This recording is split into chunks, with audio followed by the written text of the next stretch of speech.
Hello and welcome.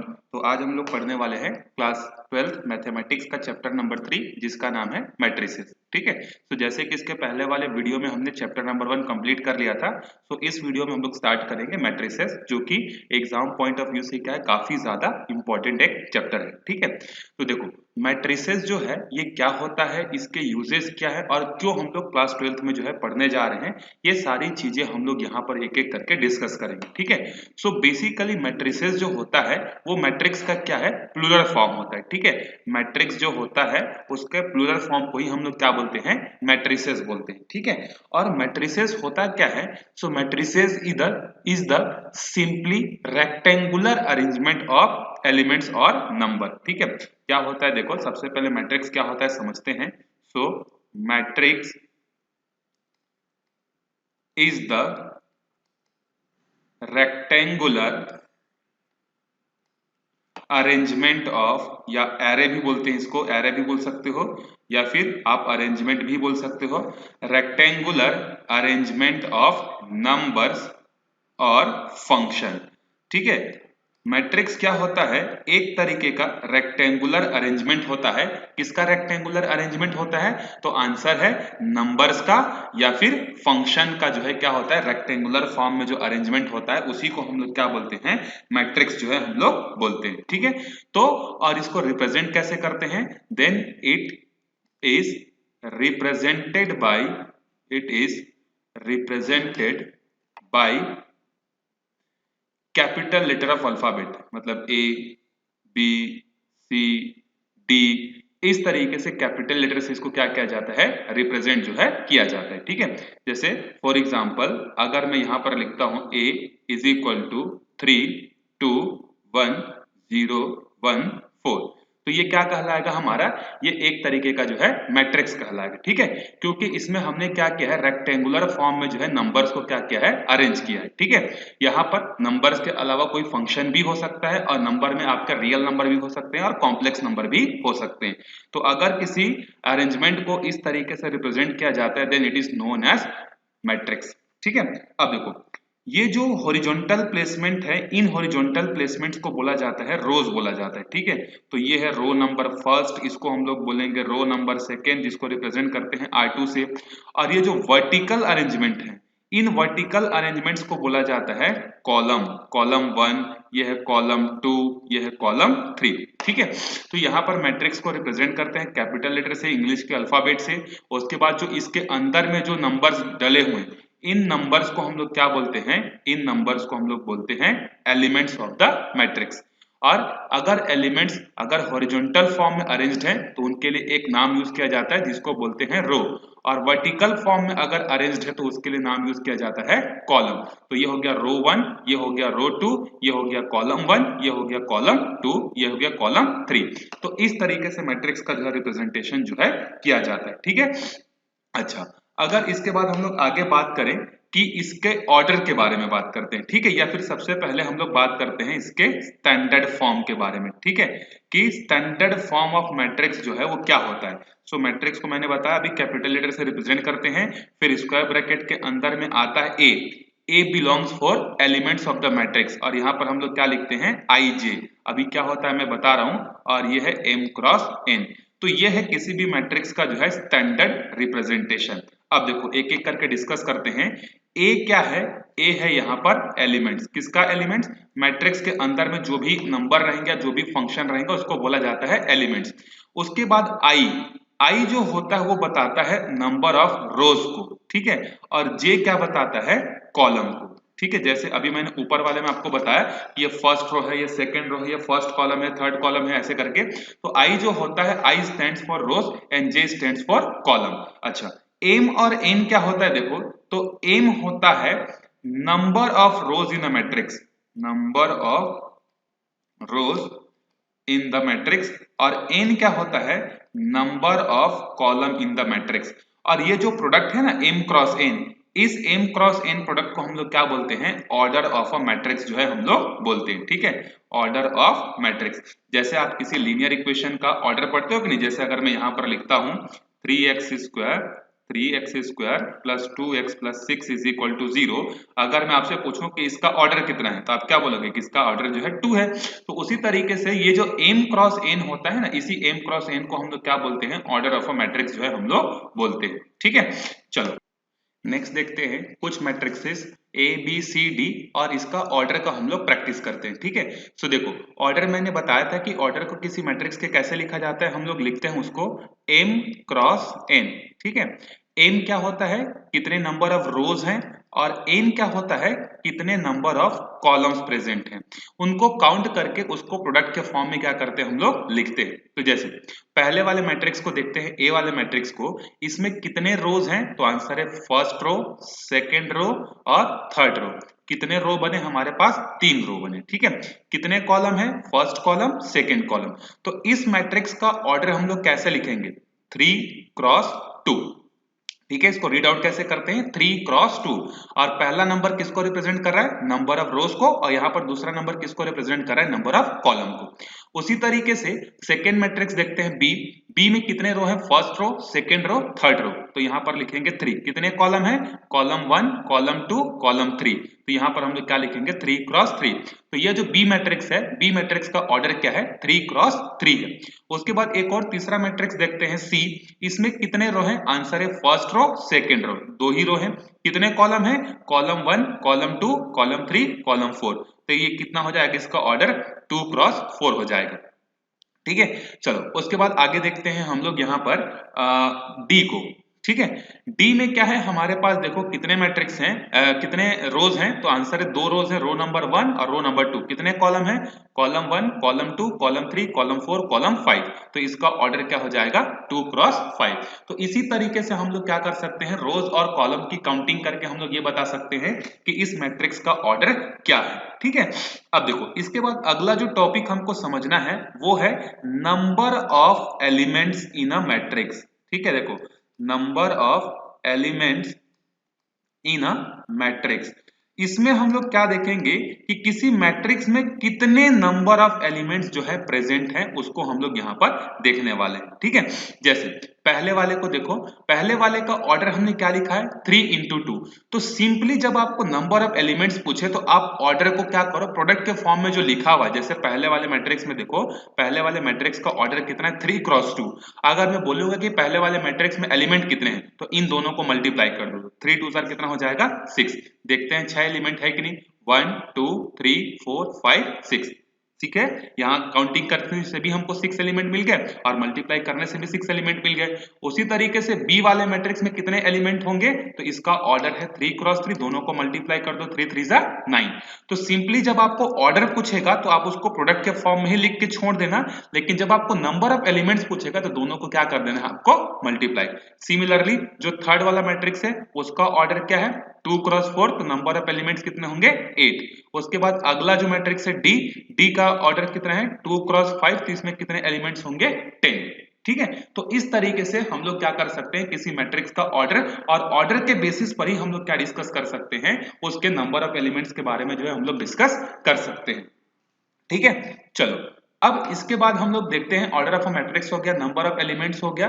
ठीक है, अब इसके बाद थोड़ा सा हम लोग समझते हैं कि मैट्रिक्स का यूज हम लोग क्या करने वाले, क्लास 12th में क्यों पढ़ रहे हैं। ठीक है, देखो मैट्रिक्स हम लोग इसलिए पढ़ रहे हैं क्योंकि मैट्रिक्स का सबसे ज्यादा जो यूजेस होता है वो क्या होता है, to solve the linear equation, to solve the linear equation of system, linear equation of system. ठीक है, जैसे आपने क्लास 9th में, क्लास 10th में लीनियर इक्वेशन को सॉल्व करने के लिए अलग अलग मेथड्स पढ़े होंगे, elimination method, substitution method, cross multiplication method.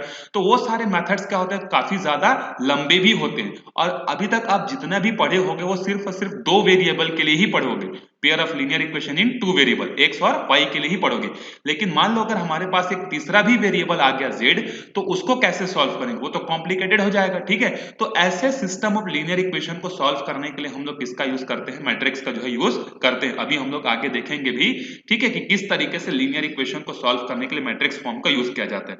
दूसरा होता है to represent the data, data representation में क्या किया जाता है, इसका यूज जो है किया जाता है। ठीक है, किसके लिए, डाटा रिप्रेजेंटेशन के लिए। जैसे फॉर एग्जांपल मान लो एक लाइब्रेरी है जिसमें बहुत सारे बुक्स हैं, उसको हमको क्या करना है, उसके डाटा को हमको लिखना है। तो हम लोग क्या करेंगे, एक मैट्रिक्स बनाएंगे और उस मैट्रिक्स में मैं यहाँ पर क्या लिख दूंगा, जैसे मान लो अगर हमारे पास जो है फिजिक्स केमिस्ट्री और बायोलॉजी की बुक है या मैथ्स की बुक है, तो फिजिक्स केमिस्ट्री और मैथ्स में यहाँ पर लिख दूंगा। ठीक है, उसके बाद मैं यहाँ पर लिख, देखो पहले मैं क्या बता दिया मैंने, कॉलम में क्या आइडेंटिफाई कर दिया कि फिजिक्स की कितनी बुक होंगी, केमिस्ट्री की कितनी बुक होंगी और मैथ्स की कितनी बुक होंगी। अब यहाँ पर मैं क्या कर देता हूँ, क्लासेस लिख देता हूँ। ठीक है, इस वाले में क्या लिख देंगे हम लोग, हॉरिजॉन्टल में क्लासेस में, जैसे क्लास 9th, क्लास 10th और क्लास 11th। ठीक है, अब देखो जैसे मान लो मैंने यहाँ पर लिख दिया 20, यहाँ पर मैंने लिख दिया 80, यहाँ पर मैंने लिख दिया 30, यहाँ पर मैंने लिख दिया 15, यहाँ पर मैंने लिख दिया 20, यहाँ पर लिख दिया मैंने 11, यहाँ 30, यहाँ 32 और यहाँ पर 11। तो देखो अगर मैं यहाँ पर डाटा को इस तरीके से लिखता हूं तो इसको मेरे लिए इंटरप्रेट करना क्या हो जाता है, बहुत इजी हो जाता है। जैसे अगर मैं आपसे पूछूं कि क्लास 10th के फिजिक्स की कितनी बुक है, तो यहाँ पर आप देखोगे क्लास 10th कौन सा है, सेकेंड रो, और फिजिक्स कौन सा है, फर्स्ट कॉलम, तो 15 बुक इसकी है फिजिक्स की। उसी तरीके से अगर मैं आपसे पूछूं कि क्लास 11th में मैथ्स की कितनी बुक है, तो देखो ये है क्लास 11 और ये है मैथ्स 11। तो इस तरीके से डाटा को समझना और समझाना और रिप्रेजेंट करना कम शब्दों में क्या होता है, मैट्रिक्स के हेल्प से हो जाता है। तो मैट्रिक्स जो होता है वो one of the best representation होता है किसका, डाटा को रिप्रेजेंट करने के लिए। इसके अलावा इंजीनियरिंग के फील्ड में तो मैट्रिक्स का बहुत ज्यादा यूज होता है। वहां पर मैथमेटिक्स 1, मैथमेटिक्स 2, मैथमेटिक्स 3, यहाँ पर 3 मैथमेटिक्स पढ़ते हैं, वहां पर जो है मैट्रिक्स का जो है यूज होता है। और अभी आप लोग सिर्फ क्लास 12 में किसके लिए पढ़ने वाले हो, रियल नंबर के लिए आप मैट्रिक्स को सॉल्व करने वाले हो। लेकिन ऐसा नहीं कि मैट्रिक्स जो होता है वो सिर्फ और सिर्फ रियल नंबर के लिए ही एप्लीकेबल होता है, कॉम्प्लेक्स नंबर के लिए भी एप्लीकेबल होता है। ठीक है, इसके अलावा और भी हमारे पास बहुत सारे मेथड्स होते हैं, कैरे हैमिल्टन मेथड, ऐसे बहुत सारे मेथड्स होते हैं जिसका यूज हम लोग मैट्रिक्स के प्रॉब्लम को सॉल्व करने के लिए जो है करते हैं। ठीक है, तो ये कुछ मैंने रफ आपको आइडिया दे दिया कि डाटा को रिप्रेजेंट करने के लिए, लीनियर इक्वेशंस को सॉल्व करने के लिए हम लोग किसी मैट्रिक्स का जो है यूज जो है करते हैं। ठीक है, अब देखो इसका अगर हम लोग क्या बोले, एलिमेंट्री रिप्रेजेंटेशन की अगर बात करते हैं, ठीक है, आगे थोड़ा सा देख लेते हैं हम लोग एलिमेंट्री रिप्रेजेंटेशन ऑफ मैट्रिक्स। अब एलिमेंट्री रिप्रेजेंटेशन ऑफ मैट्रिक्स का मतलब क्या है, देखो कि जो हमारे पास जो एलिमेंट्स हैं, जो एलिमेंट्स होते हैं, एलिमेंट्स मतलब क्या होता है, जो मैट्रिक्स के अंदर में नंबर ऑफ फंक्शन होते हैं उसको क्या बोला जाता है, उसको बोला जाता है एलिमेंट्री। तो किसी मैट्रिक्स का एलिमेंट्री फॉर्म क्या होता है, वो कैसे रिप्रेजेंट किया जाता है, तो उसको हम लोग यहाँ पर समझते हैं। जैसे अगर हमारे पास एक मैट्रिक्स है ए, ठीक है, तो इसका एलिमेंट्री रिप्रेजेंटेशन कैसे होता है, तो जनरली जो इसके अंदर में जो एलिमेंट्स होते हैं उसको स्मॉल लेटर किससे रिप्रेजेंट करते हैं, स्मॉल लेटर ए से। तो यहाँ पर आएगा A11, अभी मैं बता रहा हूँ ये सब क्या है, A11, A12, A13, ये सारी चीजें क्या है अभी मैं आपको एक एक करके समझाने वाला हूँ। ठीक है, पहले हम लोग देखते हैं कि इसका नोटेशन होता कैसे है। उसके बाद यहाँ पर आएगा तुम्हारा A21, यहाँ आएगा A22, यहाँ आएगा 23, यहाँ आएगा A2n।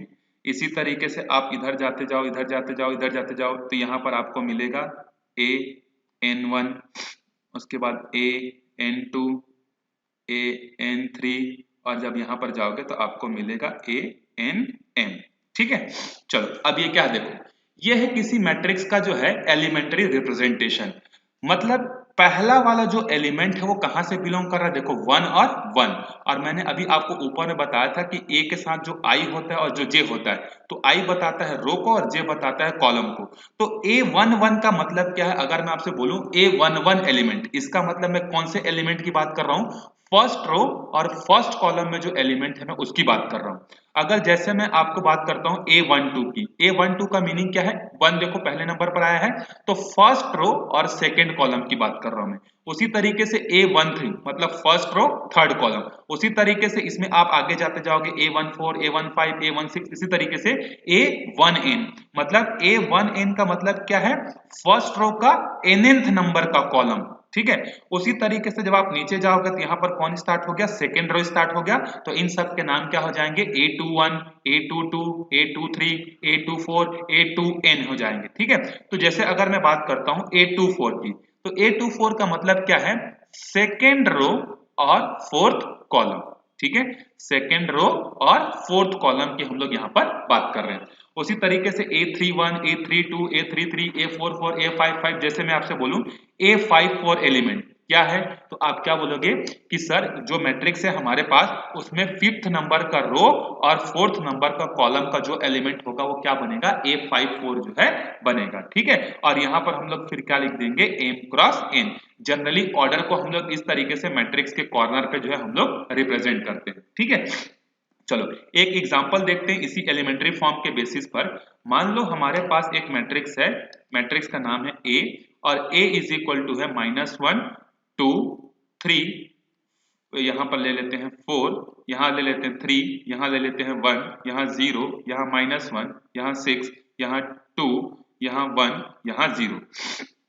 ठीक है, अब पहले तो देखते हैं, एक प्रैक्टिस ये कर लेते हैं कि इस मैट्रिक्स का ऑर्डर क्या है। तो देखो इस मैट्रिक्स का ऑर्डर गिनने के लिए आप क्या करो, कितने रो हैं, first row, second row, third row. तो ये हो जाएगा third row, first column, second column, third column, fourth column. तो इस मैट्रिक्स का ऑर्डर क्या हो जाएगा, 3 क्रॉस 4 हो जाएगा। ठीक है, इस मैट्रिक्स का ऑर्डर क्या होगा, 3 क्रॉस 4। अब अगर मैं इसमें पूछूं नंबर ऑफ एलिमेंट्स कितने हैं, दोनों को मल्टीप्लाई कर दो, 3 4 जा 12। चलो अब इस मैट्रिक्स के बेसिस पर मैं आपसे कुछ क्वेश्चंस पूछूंगा, इसके आंसर आपको मेरे को बताने हैं। ठीक है, जैसे फॉर एग्जांपल अगर मैं आपसे पूछूं कि A22 एलिमेंट इस मैट्रिक्स का कौन होगा, तो देखो A22 का मीनिंग क्या है, सेकेंड रो और सेकेंड कॉलम का एलिमेंट। देखो ना यहाँ पर फर्स्ट है 2, तो ये क्या बताएगा, रो को, तो सेकेंड रो और सेकेंड कॉलम। तो देखो ये तो हो गया फर्स्ट रो, ये हो गया हमारा सेकेंड रो, मतलब इसमें कहीं ना कहीं वो एलिमेंट होगा।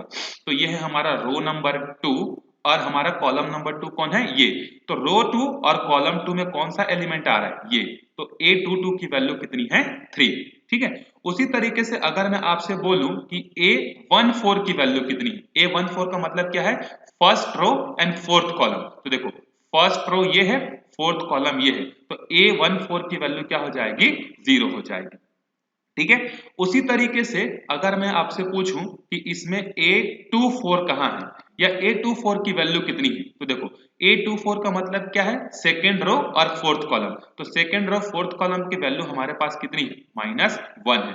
तो इसी तरीके से आप किसी भी मैट्रिक्स को देखकर ये बता सकते हो कि उसका एलिमेंट कौन से नंबर का एलिमेंट क्या होगा, A22 क्या होगा, A23 क्या होगा, A24 क्या होगा, A25 जो है क्या होगा, आप इस तरीके से बता सकते हो। ठीक है, अच्छा इसके बाद आपको एक्सरसाइज जो फर्स्ट है उसमें आपको क्या मिलेगा, मैट्रिक्स के कंस्ट्रक्शन से रिलेटेड आपको क्वेश्चन मिलेंगे। ठीक है, जैसे एक एग्जांपल के लिए हम लोग देखते हैं, जैसे फॉर एग्जांपल आपको दे दिया कि construct a matrix, construct a matrix of 3 cross 3।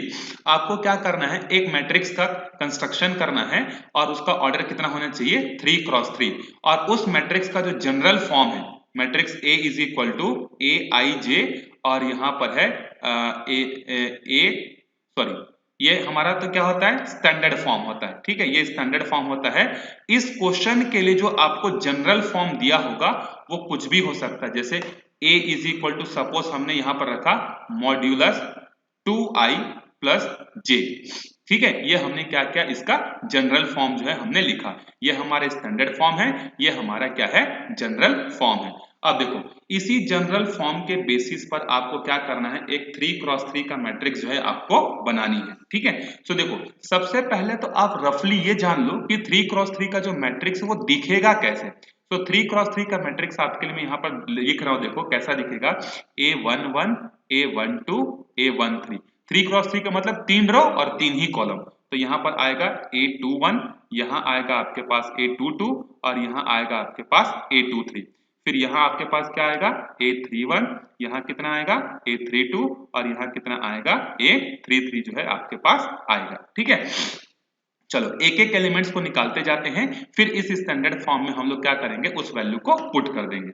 जैसे A11, ठीक है, A11 अगर मेरे को निकालना है तो देखो स्टैंडर्ड फॉर्म में A के साथ पहला नंबर जो है वो क्या है, I का काम करेगा, और सेकंड नंबर किसका काम करेगा, J का। तो यहाँ पर देखो I की भी वैल्यू 1, J की भी वैल्यू 1। इस वैल्यू को इसमें पुट करो, किसमें, जो हमारे पास क्वेश्चन दिया है, मॉड्यूलस -2 I के जगह 1 और J के जगह भी 1, क्योंकि ये कौन से नंबर का एलिमेंट है, A11, मतलब I की भी वैल्यू 1, J की भी वैल्यू 1। तो देखो 2 1 जा -2, -2 प्लस 1 कितना आएगा, हमारे पास ये आएगा मॉड्यूलस 1, और मॉड्यूलस 1 क्या बन के बाहर निकलेगा, +1 बन के बाहर निकलेगा। उसी तरीके से हमको चाहिए A12। तो देखो अभी I के जगह 1 है और J के जगह 2, तो मैं यहाँ I के जगह 1 रख दूंगा और J के जगह मैं यहाँ 2 रख दूंगा।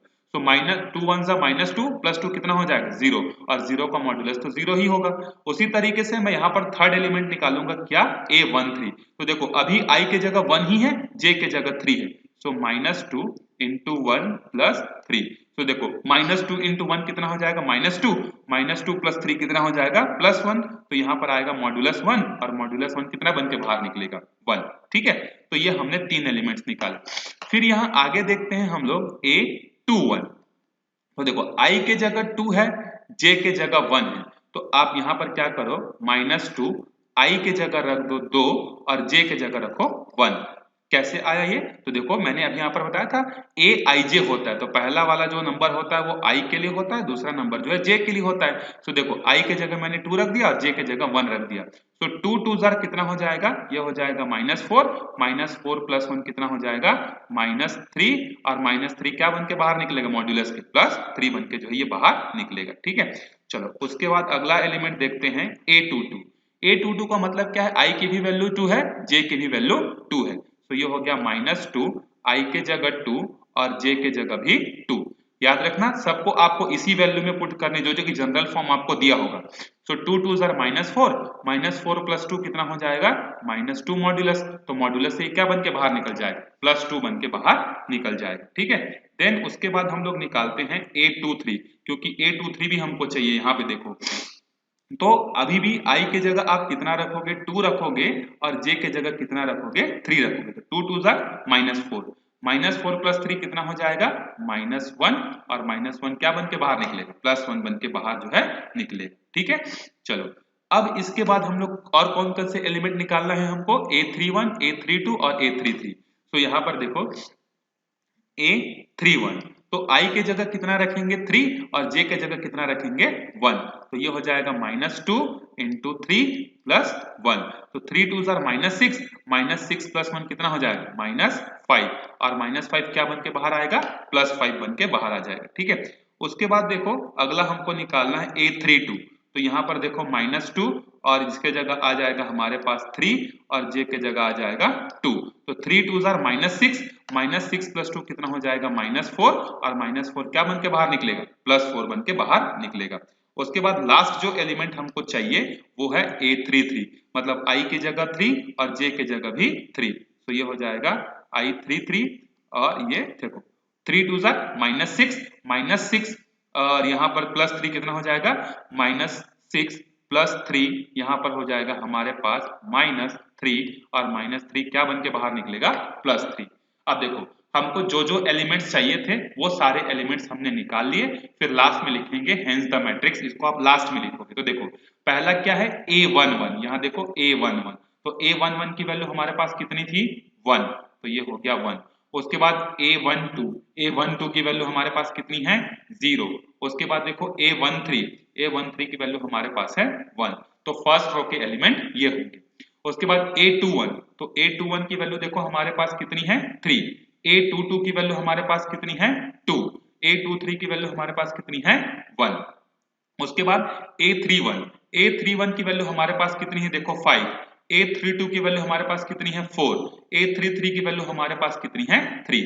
So the matrix will be this, और इसका यहाँ पर आप ऑर्डर भी लिख सकते हो 3 × 3 करके। ठीक है, तो अगर आपको किसी मैट्रिक्स का कंस्ट्रक्शन करना है, अगर आपको जनरल फॉर्म दिया है, तो सबसे पहले आप ये देखना कि कितने ऑर्डर का आपको निकालना है, और उतने ऑर्डर का स्टैंडर्ड फॉर्म आप यहाँ पर इस तरीके से लिख सकते हो। इसको आप डायरेक्ट कॉपी में भी लिख सकते हो, या अगर आप ये चीज अपने एग्जाम की कॉपी में नहीं दिखाना चाहते हो तो आप पीछे रफ करके भी ये चीज आप कर सकते हो। ठीक है, लेकिन अगर आप कॉपी में दिखाओगे तो ये क्या होगा, ज्यादा बेटर होगा, ज्यादा अच्छा इंप्रेशन जो है कॉपी चेक करने वाले पे जाएगा।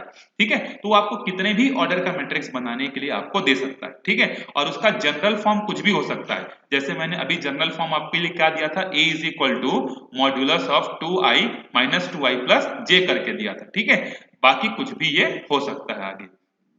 चलो अब आगे देखते हैं हम लोग। अभी हम लोग क्या किए, मैट्रिक्स के बारे में थोड़ा सा डिस्कशन कर ले, मैट्रिक्स क्या होता है, ऑर्डर क्या होता है, यूजेस क्या होता है।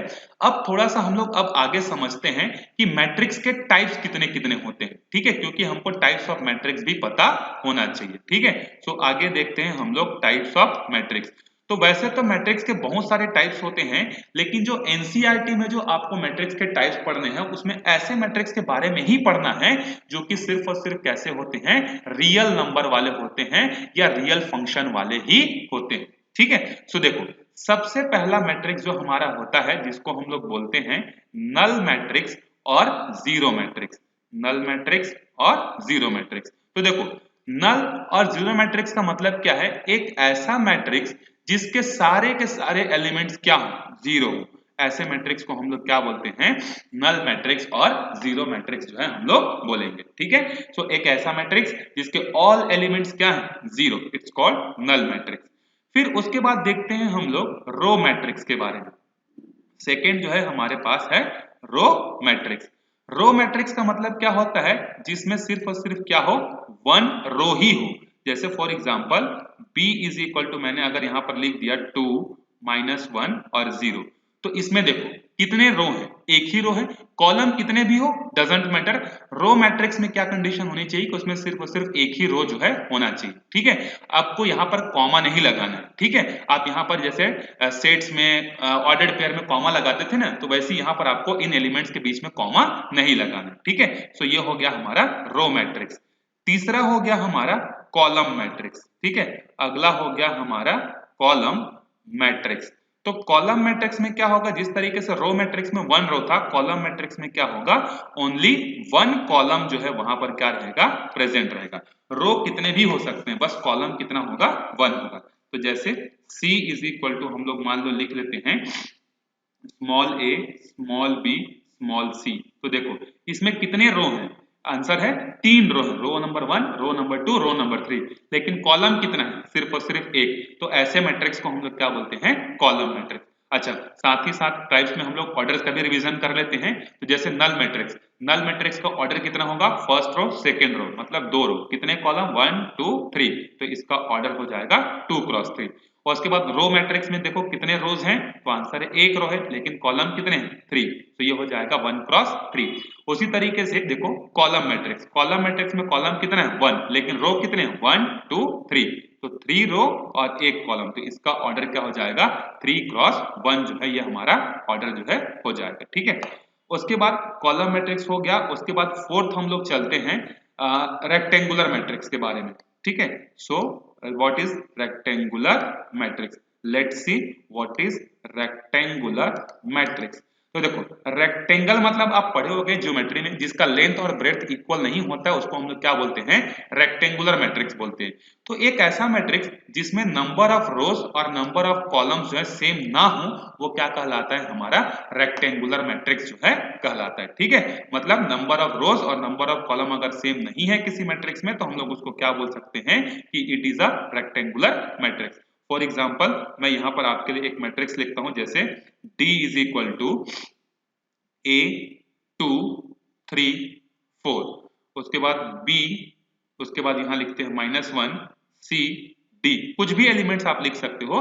तो ये क्या है, एक रेक्टेंगुलर मैट्रिक्स है। कैसे पता चला, देखो इसमें रोज कितने हैं, 2 रो है, first row second row, column कितने हैं, first second third fourth, 4 column, तो 2 क्रॉस 4। तो यहां पर देखो m की वैल्यू जनरली कितनी, हाँ m की वैल्यू जो होती है वो यहाँ 2 है और n की वैल्यू यहाँ कितनी है, 4 है। तो क्या 2 और 4 आपस में इक्वल होते हैं, आंसर है कभी भी नहीं होते। तो यहाँ पर हमने इस कंडीशन को क्या किया, सेटिस्फाइड करवा दिया कि यहाँ पर नंबर ऑफ रोज और नंबर ऑफ कॉलम क्या है, सेम नहीं है। That's why the given matrix is a rectangular matrix. यहाँ पर 2 और 4 आपस में इक्वल नहीं हो सकते। चलो इसके बाद हम लोग आगे चलते हैं। रेक्टेंगुलर मैट्रिक्स के बाद अगला जो हमारे पास टाइप्स है वो है स्क्वायर मैट्रिक्स, ठीक है। Fifth is square matrix. तो देखो स्क्वायर मैट्रिक्स क्या होता है, नाम से ही समझ में आ रहा है। एक स्क्वायर की प्रॉपर्टी क्या होती है ज्योमेट्री में, ज्योमेट्री में स्क्वायर हम लोग किसको बोलते हैं, जिसमें लेंथ और ब्रेड्थ क्या होते हैं, सेम होते हैं। तो एक ऐसा मैट्रिक्स जिसमें नंबर ऑफ रोज और नंबर ऑफ कॉलम क्या हो, सेम हो, उसको हम लोग क्या बोलेंगे, स्क्वायर मैट्रिक्स जो है बोलेंगे। जैसे E इज इक्वल टू, मान लो मैंने यहाँ पर एक मैट्रिक्स लिखा 2 3 3 2, तो देखो इसमें कितने रो है 2, कितने कॉलम है 2, तो 2 क्रॉस 2, तो ध्यान देखो रो और कॉलम क्या है सेम है, इसीलिए ये क्या है एक स्क्वायर मैट्रिक्स है। एक और मैट्रिक्स में मान लो लिखता हूं जैसे F is equal to, suppose that एक कोई भी जनरल मैट्रिक्स अपने मर्जी से मैं लिखता हूं, F इज इक्वल टू 1 0 1 0 1 2 -1 3 0 1 4। तो देखो इसमें कितने रो हैं 3, कितने कॉलम हैं 3, तो इसका ऑर्डर क्या बनेगा 3 क्रॉस 3। ठीक है, तो ये भी क्या है एक स्क्वायर मैट्रिक्स है। ठीक है, चलो उसके बाद हम लोग आगे चलते हैं क्वेश्चन नंबर 5 के बाद, 5th टाइप्स के बाद 6th टाइप पे, जिसका नाम है डायगोनल मैट्रिक्स। ठीक है, तो आगे हम लोगों का अगला जो मैट्रिक्स का टाइप है वो क्या है डायगोनल मैट्रिक्स है। ठीक है, अब डायगोनल मैट्रिक्स क्या होता है इसके बारे में भी अभी हम लोग देखने वाले। तो डायगोनल मैट्रिक्स क्या होता है, ये क्या है बेसिकली एक स्क्वायर मैट्रिक्स का टाइप्स होता है। आप समझ सकते हो कि स्क्वायर मैट्रिक्स के अंदर में इसके सब सेक्शन है करके। ठीक है, तो डायगोनल मैट्रिक्स जो होता है अपने आप में, तो पहले ये क्या होता है एक स्क्वायर मैट्रिक्स होता है। ठीक है, एक अपने आप में क्या है स्क्वायर मैट्रिक्स है। अब देखो डायगोनल मैट्रिक्स का मतलब क्या होता है, एक ऐसा मैट्रिक्स जिसमें डायगोनल को छोड़कर सारे एलिमेंट्स क्या होंगे जीरो होंगे, जैसे ए बी और सी, इसके अलावा जितने भी एलिमेंट्स होंगे वो सबके सब क्या हो जाएंगे जीरो हो जाएंगे।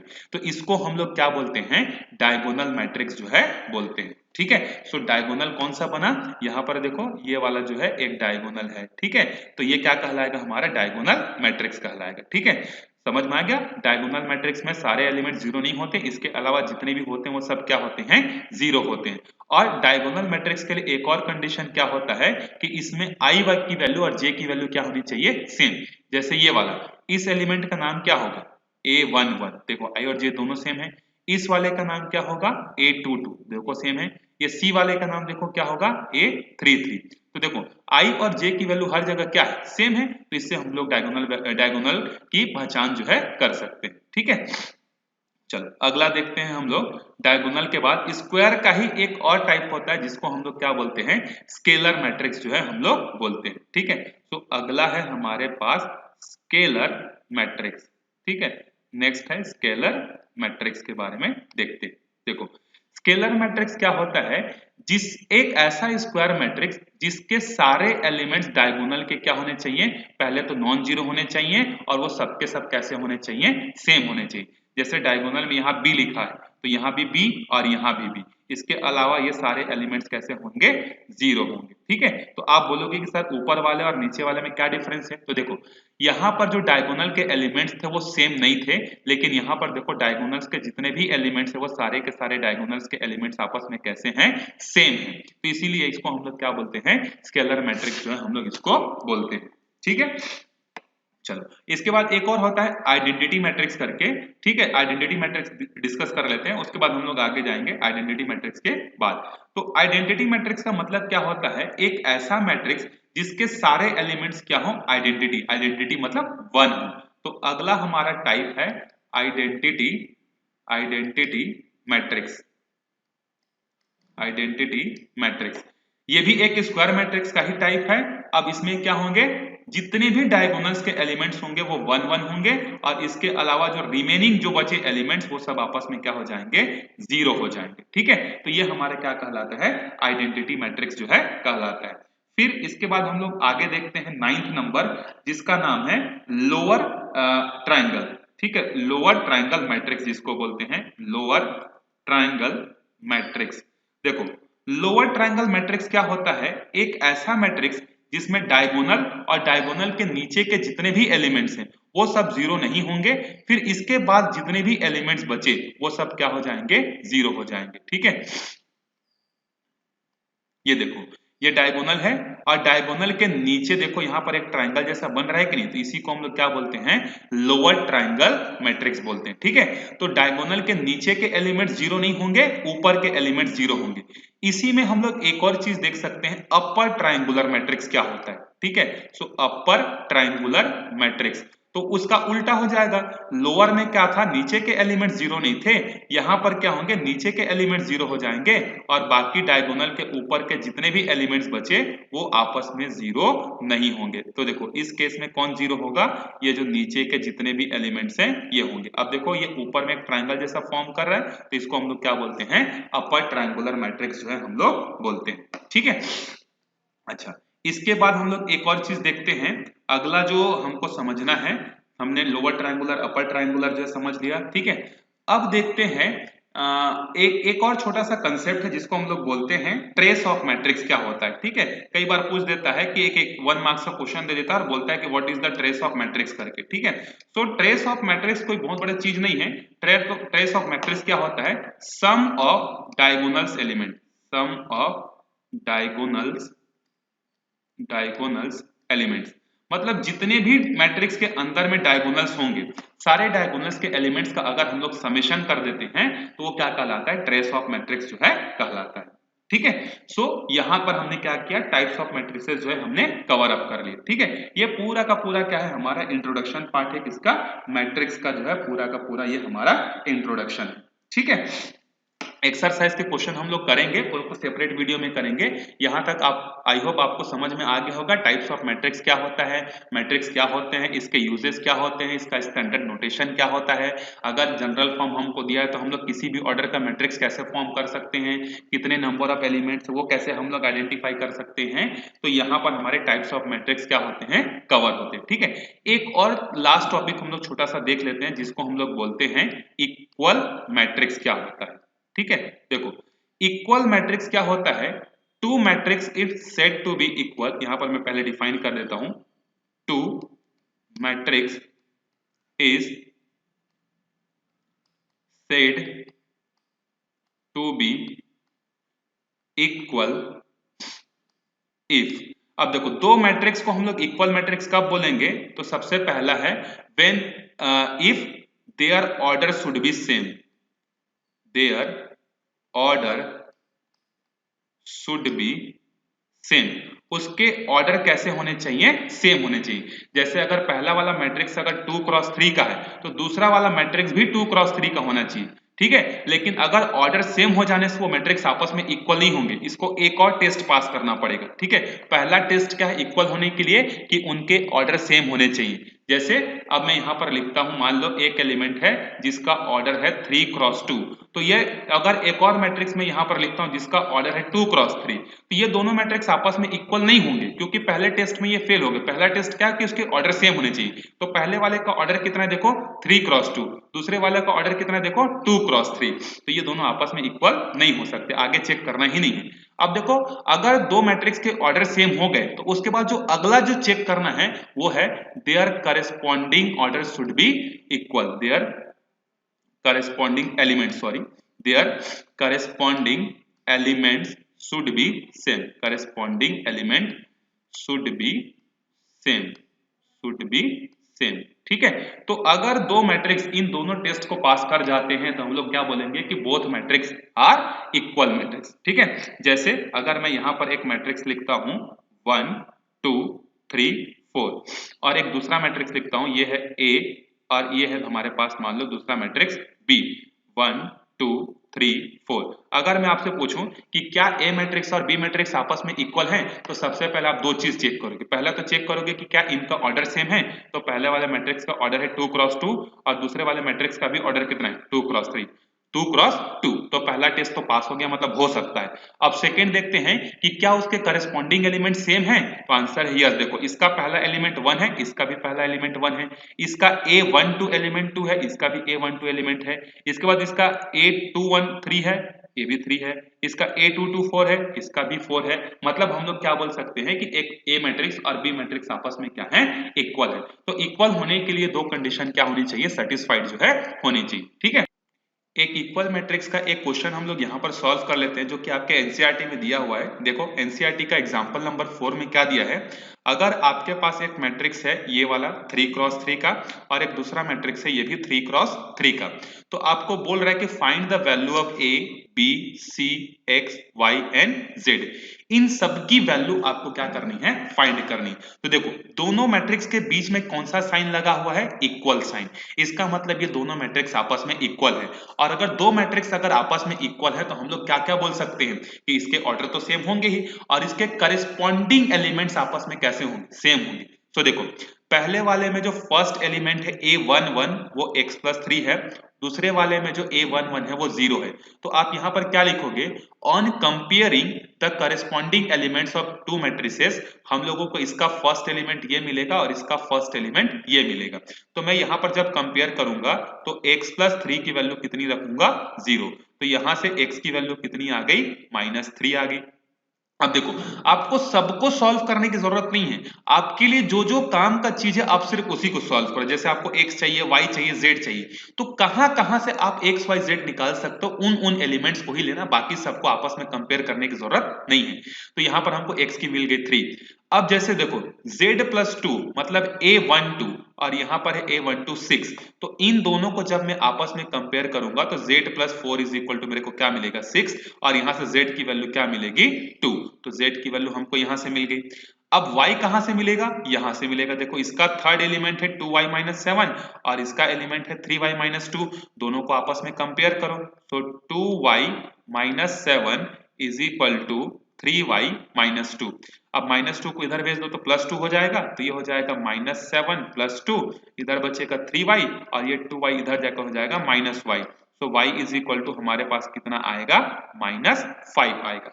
ठीक है, चलो उसके बाद हम लोग को x y z तो मिल गया, अब हमको चाहिए a b c। तो a कहां से मिल सकता है, देखो तो a के लिए आपको कौन सा एलिमेंट लेना पड़ेगा, ये वाला है। अगर आपको a निकालना है तो इसमें देखो फर्स्ट वाले में a कौन सा एलिमेंट है, a22, और इसमें a22 कितना है, तो -3। तो हम लोग यहाँ पर किसको किसको कंपेयर करेंगे, a -1 is equal to -3, so a is equal to -1 रह जाके हो जाएगा +1, तो यहाँ हमारे पास कितना बचेगा, a इज इक्वल टू -2। उसके बाद c के लिए क्या करो, देखो इसमें एलिमेंट है 0 और इसमें एलिमेंट है 2c + 2, तो आप क्या करो 2c + 2 इज इक्वल टू 0 कर दो, तो यहां से c की वैल्यू आ जाएगी -2, तो c इज इक्वल टू आपको मिलेगा -2/2, मतलब c इज इक्वल टू हो जाएगा -1। ठीक है, आपको a मिल गया, c मिल गया, जब बचा b, तो b के लिए आप क्या करो, यहां पर है b -3 और यहां पर है 2b + 4, ये करस्पॉन्डिंग एलिमेंट्स हैं, इन दोनों को आपस में कंपेयर करो। इस b को इधर ले आओ, 4 को इधर भेज दो, तो -3 - 4 is equal to 2b - b, तो ये हो जाएगा -7, और 2b में से 1 भी जाएगा तो b बचेगा, तो b की वैल्यू हमारे पास कितनी आ गई, 7। ठीक है, तो इस तरीके से आप दो मैट्रिक्स अगर इक्वल है तो उसके करस्पॉन्डिंग एलिमेंट्स को आपस में कंपेयर करके क्या कर सकते हो, बाकी रिमेनिंग वैल्यूज जो बची आप उसको फाइंड कर सकते हो। ठीक है, तो ये हमने इसका एक एग्जांपल जो है। एक और क्वेश्चन देखते हैं, एग्जांपल नंबर 2, ये भी काफी अच्छा है, जो कि हमको एक्सरसाइज में भी मिलेगा। देखो क्वेश्चन नंबर 2, एग्जांपल नंबर 2 क्या बोल रहा है, if a matrix has 8 element what are the possible order it can have। अगर एक मैट्रिक्स में 8 एलिमेंट हैं तो उस मैट्रिक्स के क्या क्या पॉसिबल ऑर्डर हो सकते हैं। पॉसिबल ऑर्डर का मतलब है कि वो जो 8 एलिमेंट्स है उनको किस किस तरीके से अलग अलग मैट्रिक्स बनाकर लिखा जा सकता है। तो देखो मैंने अभी आपको बताया था कि अगर किसी मैट्रिक्स के ऑर्डर को अगर हम लोग आपस में मल्टीप्लाई करके लिख देते हैं, जैसे 2 × 3 इज इक्वल टू कितना होता है, 6, तो ये क्या हो गया, नंबर ऑफ एलिमेंट्स हो गए। तो नंबर ऑफ एलिमेंट्स को अगर हम लोग इस तरीके से प्रोडक्ट के फॉर्म में वापस से कैसा कैसा लिख सकते हैं, वही तो हमको ऑर्डर देगा ना। इसका मतलब ये है कि अगर 8 एलिमेंट हैं तो 8 को प्रोडक्ट के फॉर्म में, 2 नंबर के प्रोडक्ट के फॉर्म में कैसे कैसे लिखा जा सकता है, उन सब चीजों को हमको लिखना है। अब जैसे मान लिया 10 होता, तो 10 को हम लोग किस किस तरीके से प्रोडक्ट के फॉर्म में लिख सकते हैं, वो उसके क्या होते, पॉसिबल ऑर्डर्स होते। तो देखो 8 को हम लोग प्रोडक्ट के फॉर्म में क्या क्या लिख सकते हैं, पहला तो लिख सकते हैं 1 क्रॉस 8, दूसरा लिख सकते हैं 8 क्रॉस 1, ये हो सकता है 2 क्रॉस 4 और अगला हो सकता है 4 क्रॉस 2। क्या इसके अलावा कोई और ऐसा तरीका है जिसमें हम लोग 8 को 2 नंबर के प्रोडक्ट के फॉर्म में लिख सकते हैं, आंसर है नहीं है। तो यही इसके क्या है, पॉसिबल ऑर्डर है। मतलब एक मैट्रिक्स 1 क्रॉस 8 का बन सकता है, 8 क्रॉस 1 का बन सकता है, 2 क्रॉस 4 का बन सकता है, 4 क्रॉस 2 का बन सकता है। उसी तरीके से जैसे अगर किसी मैट्रिक्स में 10 एलिमेंट्स हैं तो इसके पॉसिबल आउटकम्स क्या क्या हो सकते हैं, पॉसिबल मैट्रिक्स के ऑर्डर क्या क्या हो सकते हैं। तो 10 को कैसा कैसा लिख सकते हो, देखो तो 1 × 10 एक हो सकता है, दूसरा 10 into 1 हो सकता है, इसके अलावा 2 into 5 हो सकता है और 5 into 2 हो सकता है। क्या इसके अलावा कोई ऐसा और प्रोडक्ट है जिसमें हम लोग 10 को मल्टीप्लाई करके इस तरीके से दो नंबर्स के फॉर्म में लिख सकते हैं? आंसर है नहीं। तो इसके भी कितने पॉसिबल ऑर्डर्स हो जाएंगे? 4 जो है पॉसिबल ऑर्डर्स हो सकते हैं। तो इस तरीके के क्वेश्चन हमको एक्सरसाइज में देखने को मिलेंगे, तो वो हम लोग अगले वीडियो में कवर करेंगे। ठीक है, मिलते हैं अगले वीडियो में, तब तक के लिए